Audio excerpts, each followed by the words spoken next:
Next on the agenda, we're keeping it green. Well, we've kind of also gone blue and we've gone orange earlier on, so the kaleidoscope continues. But we have with us Charlotte Pugh, and Charlotte is representing our main sponsor for this conference, Ernst & Young. She is a senior manager for climate change and sustainability services. She is based out of the Atlanta office and brings with her 20 years of consulting experience for a variety of multinational industries, ranging from manufacturing, business, defense, apparel, and chemical. Charlotte's facilitates discussions across geographies and business units to help companies achieve and excel in these areas. Charlotte, we're very much looking forward to your presentation. And again, our thanks to Ernst & Young for being our platinum sponsor for this conference. All yours. Thank you. It's my pleasure to be here, and thank you so much. And thank you for picking such a perfect lead-in. That the discussion with Mark was fantastic as a lead-in to this. So I'm going to be talking today about climate risk again, and ESG. We're going to start a little broader with sustainability and environmental and social governance topics a little more generally, and talk about their impact on the organizations.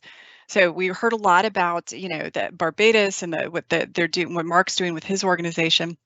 Many of the same topics here, just through a slightly different lens, and the impact, hopefully, that you can take back to your organizations as accountants and others in your various organizations there.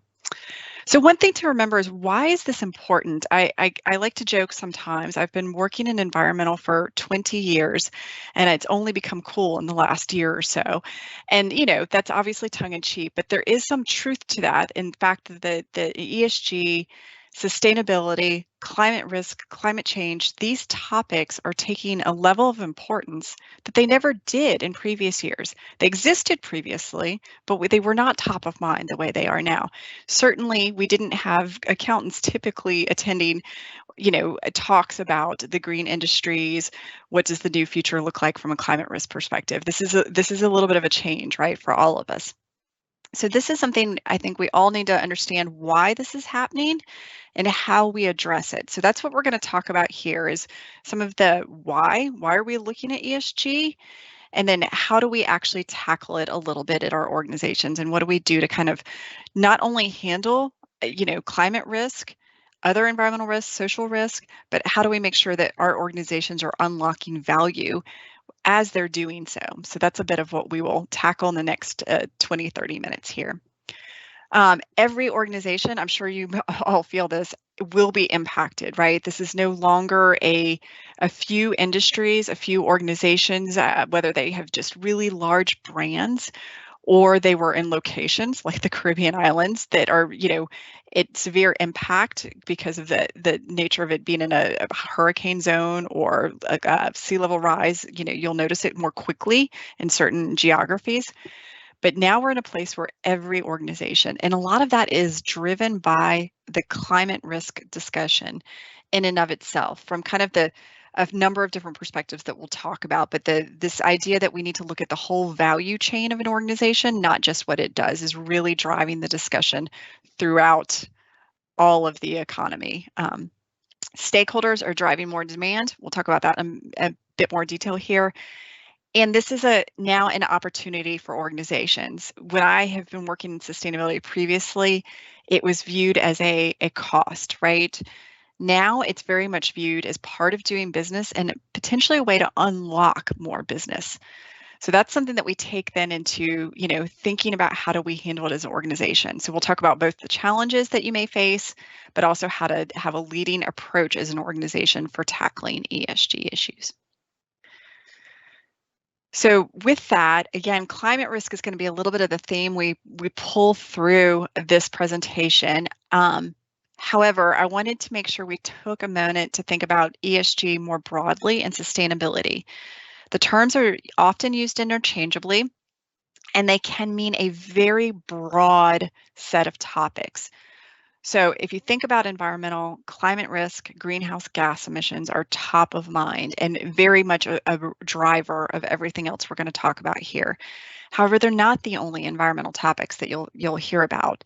Pollution and waste management, use of natural resources, clean energy, which I just heard Mark talk about, hydrogen there, biodiversity, all of these pieces fit into the environmental bucket, and depending on your organization, they may or may not be something that is also similarly top of mind to climate risk and greenhouse gas emissions.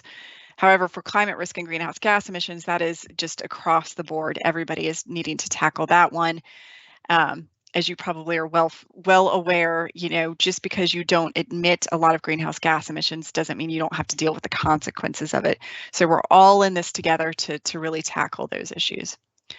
From a social perspective, when we talk ESG, we mean a variety of things there. The diversity agenda, employee health and safety, can be human rights, child labor, labor relations, working conditions. There's a host of S topics that are typically very, very important to organizations as well, and in many cases have already been top of mind for years previously.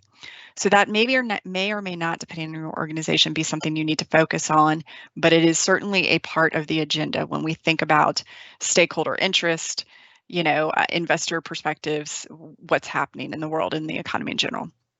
And then finally, governance. And again, this is one that most organizations have had plans and procedures and policies in place for some time.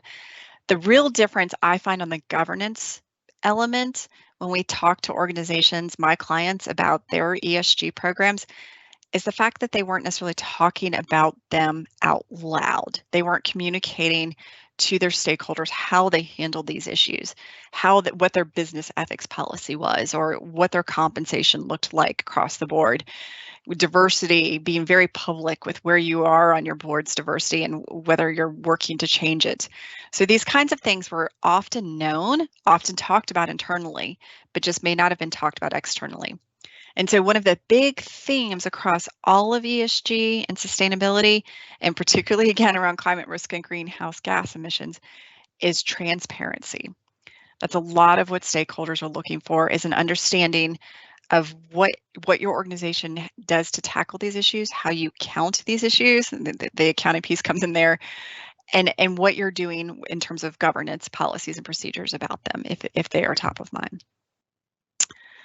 And with that, the transparency is helping stakeholders understand if there's a value creation statement that resonates with them. So that's really what we're trying to do here, is think from our perspective as an organization and our other stakeholders, how can we create shared value? And that's the new piece, I would say, when we think about all of these topics now versus previously. And climate risk and greenhouse gas emissions are the perfect example of this.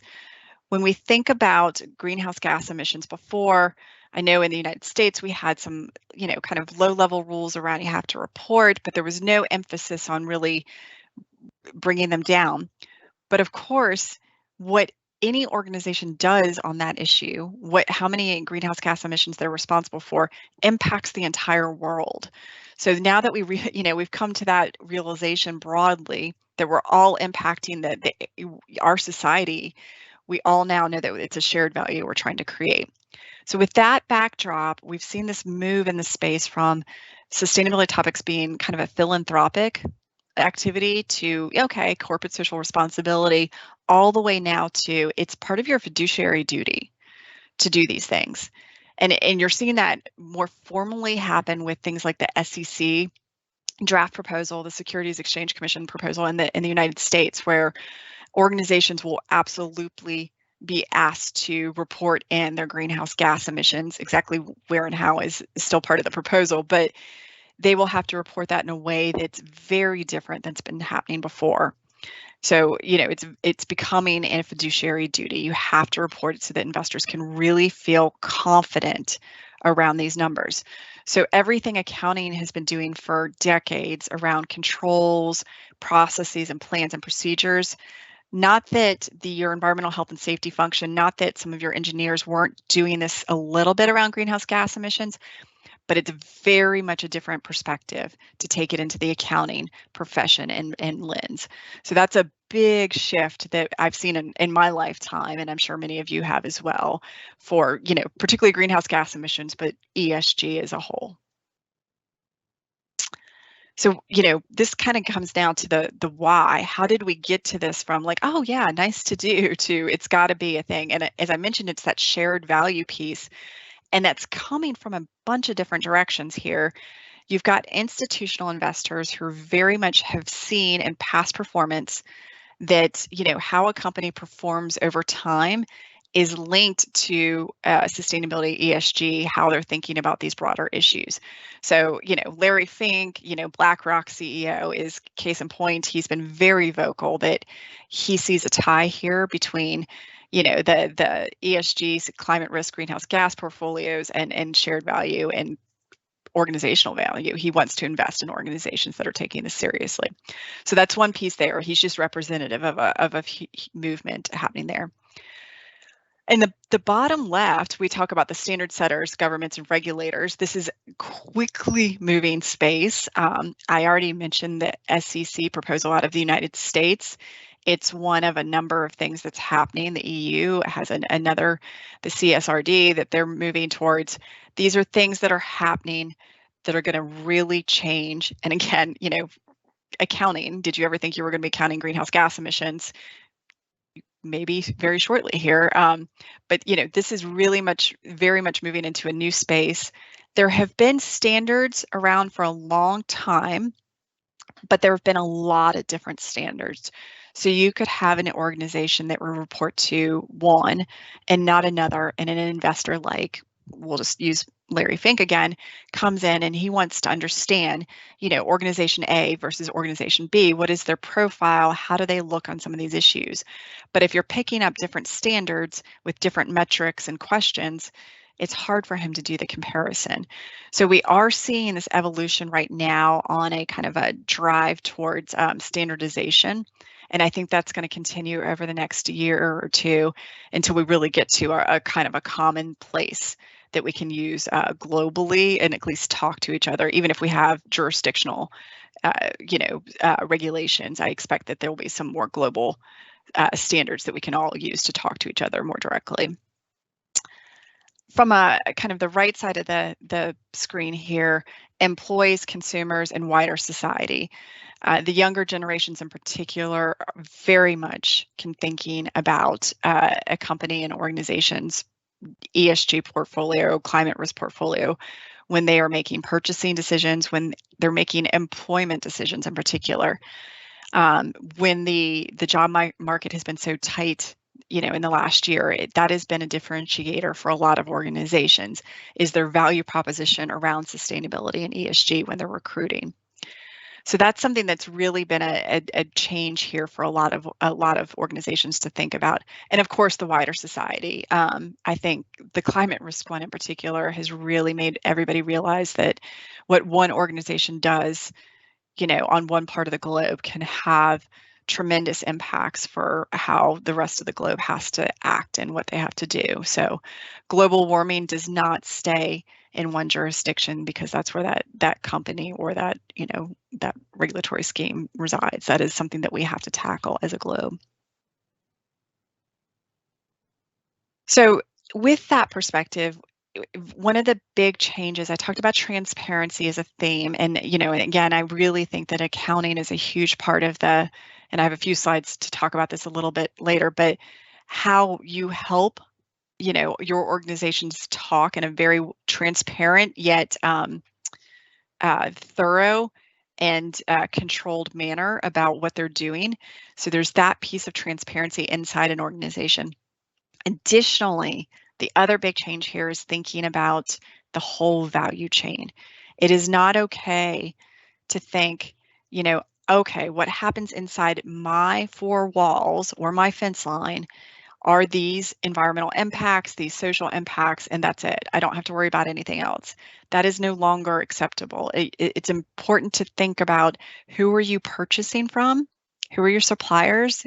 Do they have climate risk policies?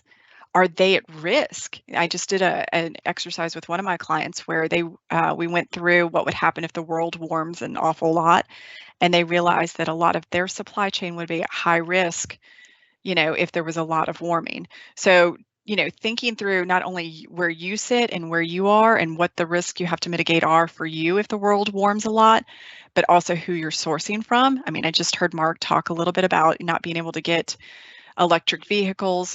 Obviously that's not a total climate change issue at the moment, but those kinds of considerations when you're thinking about your resiliency as an organization. Human rights, biodiversity, it's not a one ticket item. I mean, as I will say over and over again, climate risk is top of mind for many, but this is not a sole topic consideration when we think about how an organization needs to be positioned. Production, manufacturing, either yourself or as you purchase, are you looking for packaging that is greener, less waste, fewer carbon impacts? There are a variety of different ways that need to be considered there. Water is a tremendous issue in a lot of locations. I certainly know I lived in Florida for many years, and in the county I lived in, there was no we had to have all our drinking water shipped in, because we weren't very good with rain barrels or other things during rainy season, and we didn't have any groundwater. So, things like that are going to be getting only worse with time. Energy and emissions, of course, can we be more efficient? Can we do green energy? The hydrogen discussion Mark had, those kinds of pieces there. And then climate change, the physical bit, which I've talked about a little bit around operations. Physically, do we need to watch for flooding? Do we need to watch for the fact that our factories will be warmer and we may need to invest in air conditioning, which, oh wait, air conditioning units use hydrocarbons that are not great for the environment as well. It's a vicious circle there, but you have to think about that. And I want to note here that there's a call out for physical impacts of climate change. I think that's the one that gets a lot of attention. The other piece around climate change that's very important is the fact that it's also a transitional risk, meaning the regulations that might come into play. Insurance, carrying insurance if you're in a hurricane zone. Those are all things that as the world changes, as it gets warmer, thinking about how you are mitigating that and handling that in your organization is very important. Distribution, warehousing, some of the same issues we talked about, but certainly with a fleet and delivery focus, how do we do that with decarbonization in mind? How do we do that with climate risk in mind, making the distribution possible? Obviously, extremely important in the Caribbean, since you are not necessarily dependent on roads as much as you are for the oceans and ports, and that's going to be something to certainly consider. Employees, safe and healthy workforce, of course. DE&I is hugely important. I actually, on the value chain conversation, I feel like right now what I'm having a lot of discussions about with my clients is the fact that trying to balance these different levers. We want to be sure that we're good on DEI with our suppliers, but we also want our suppliers to have a lower carbon footprint. How can we balance these two needs simultaneously? And that's obviously a big trick here with trying to think about how to be sustainable. And then there's the broader lens that's more around, your communities. How are you working with them or working together to be resilient? Environmental justice, again, is a big piece there. Little different lens than DEI internally, but kind of coming to the same place that we're maximizing opportunity for as many people as possible. Consumers and customers, very interested in being greener. How can we assist them with that? How can we make it easy for them? How can we create extra value for our organizations by catering to customers that are interested in this and consumers that are interested in this? And the dynamics of that will change, depending if you're looking at a business-to-business transactions or, B2C. You'll have a slightly different approach on how you do this. But either way, we are seeing that there is a great interest in purchasing from organizations that are resilient and have a better footprint than their competitors. Boards of directors. A year ago, I felt like I was still hearing a lot of well, the board's meh on this, and I don't hear that anymore. A lot of what I would consider Very conservative organizations have drafted ESG considerations into board charters. They may have a separate committee. It may become part of one of the standing committees. But however it's structured, I'm seeing ESG oversight becoming very much part of the board interests and directives as they're looking at that. And again, it's because there is a value creation story here around ESG, and there's the enterprise resiliency piece here as well, particularly when we're thinking about climate change. And then finally, access to capital, investors and regulators.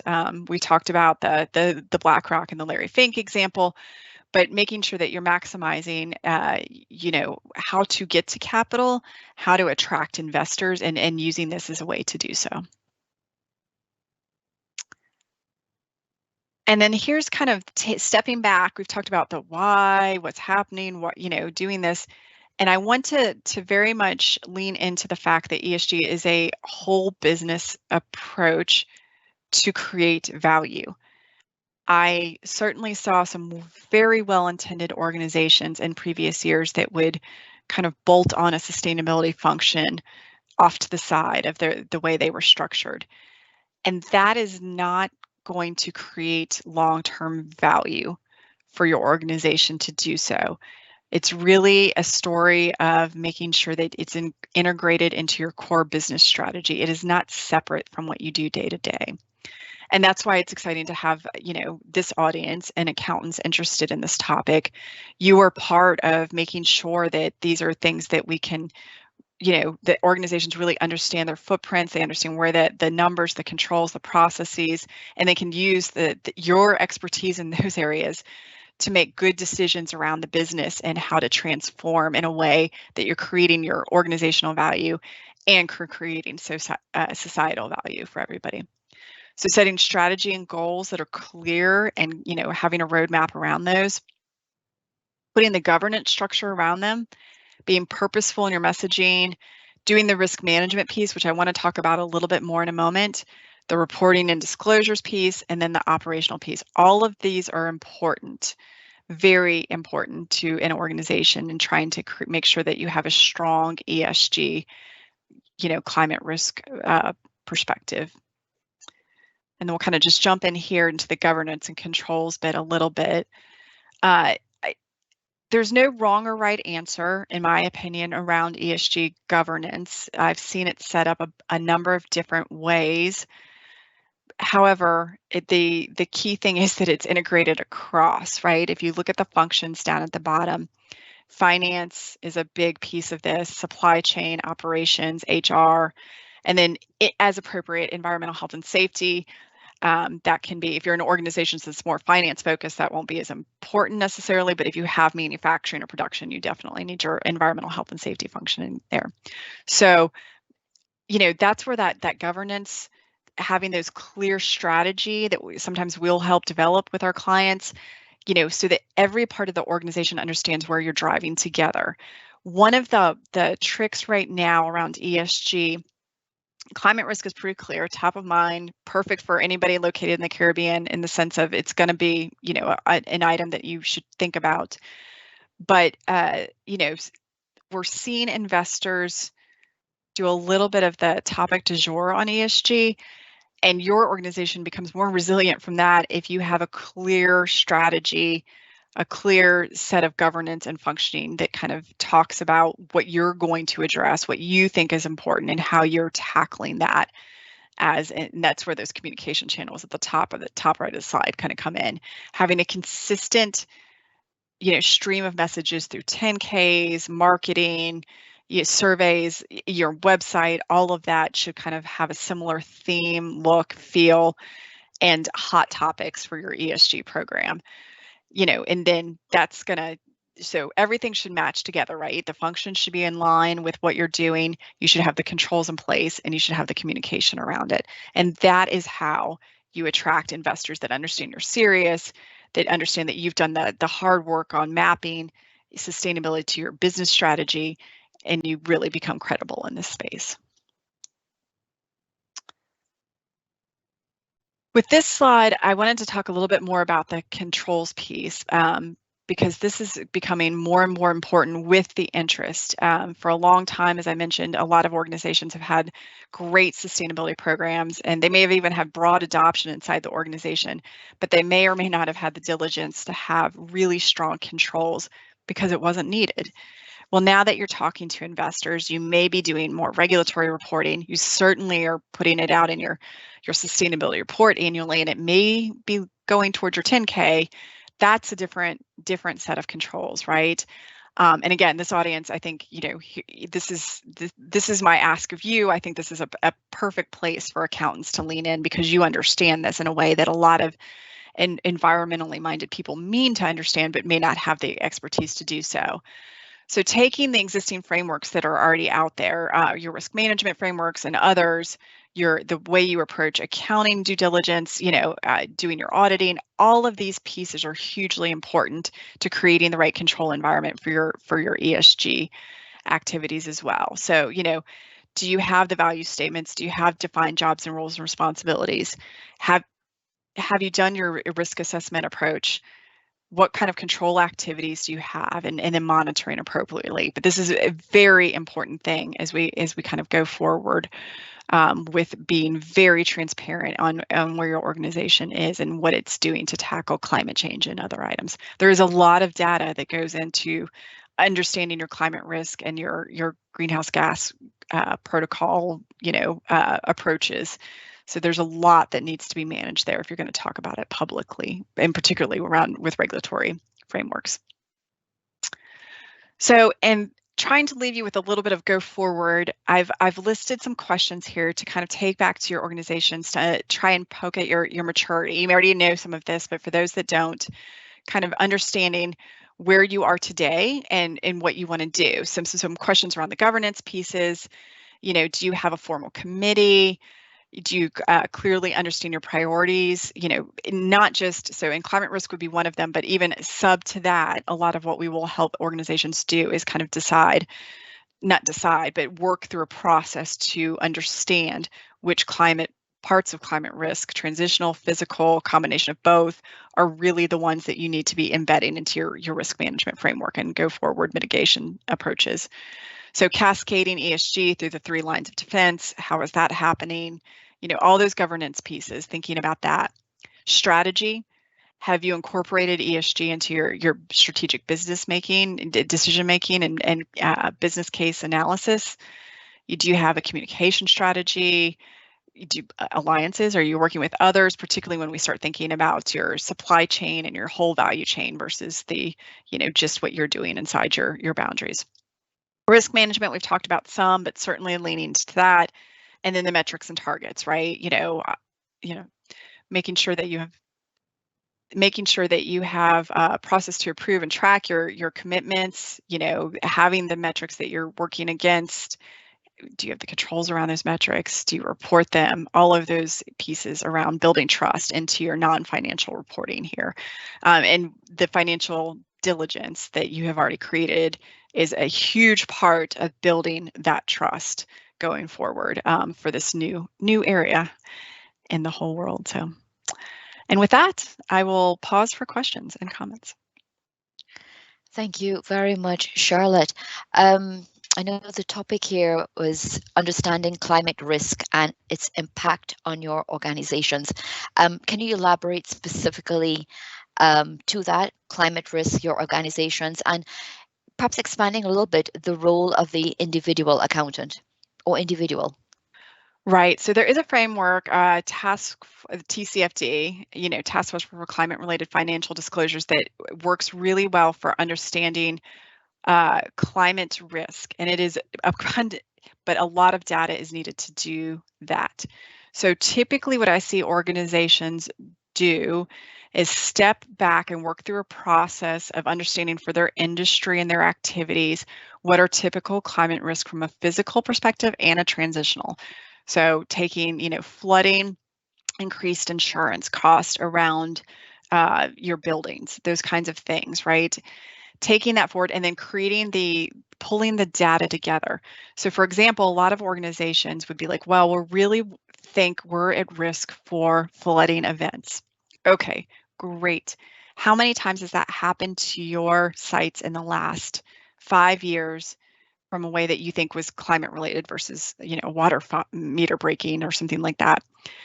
And that, a lot of times the organizations won't have the data for that. So that's where I think individually helping organizations think about what data would be needed to understand what risk exists out there and helping to gather that, because a lot of organizations are really struggling with that. And you can't, what you don't measure, you can't help mitigate.